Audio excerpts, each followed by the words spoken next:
Would you agree with me that because we're in such a bad neighborhood, because it's not just a bad neighborhood, an existential threat that Israel seems to always have over our head, that's leading to the technological ongoing revolution, and that because if we were suddenly to have neighbors like Canada, we can find ourselves in a generation that we might lose our technological edge. What are your thoughts?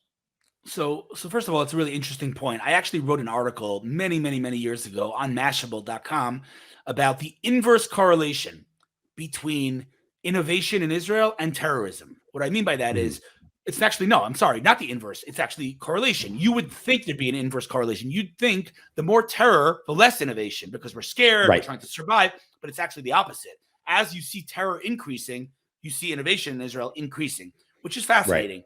And I think Mhm. this is actually a principle or a concept that we see in the Bible, in the Old Testament, right? So when the Jews were in Egypt, ancient Egypt, the actual Bible, in the Torah, in the verses itself, not commentary, it says the more the Egyptians oppressed the Jews, the more they reproduced, literally black on white. And so I think this is something, that's interesting in our DNA that, we're always in survivor mode, and we just gotta keep going, and like we can't just sit back and just chill. It doesn't work that way. And so, I always say that, like, if you look at Israeli culture, as you know this, Yoel, one of the biggest, I'd say, no-nos in Israeli culture, like the worst thing you can do is be a friar, right?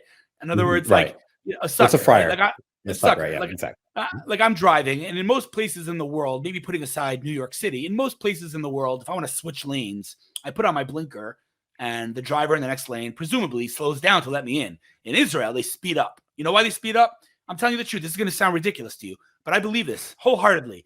We speed Unfortunately, up. it's true. Yeah. We speed up because we were massacred in the Holocaust. We speed up because Oh, you think we it's that can't interesting? we can't let people into our lane. When we let people Right. into our lane, we end up, where we ended up in history. And I want to tell you, there's never been a 75-year period, which is how long the state of Israel exists, that so few Jews have been murdered in the world. Think about that Mhm. statistic, right? Right. There's That's always a great point, by the way, right?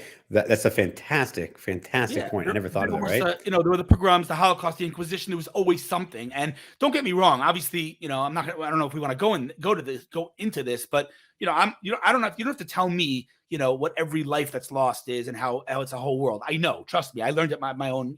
But at the end of the day, we have to take a step back. We have to look at the grand scheme of things. And in the grand scheme of things, this country is defending the Jews. Period. Full stop. And we cannot let people into our lane. We need to be in survivor mode, and we need to change the world. That's the bottom line.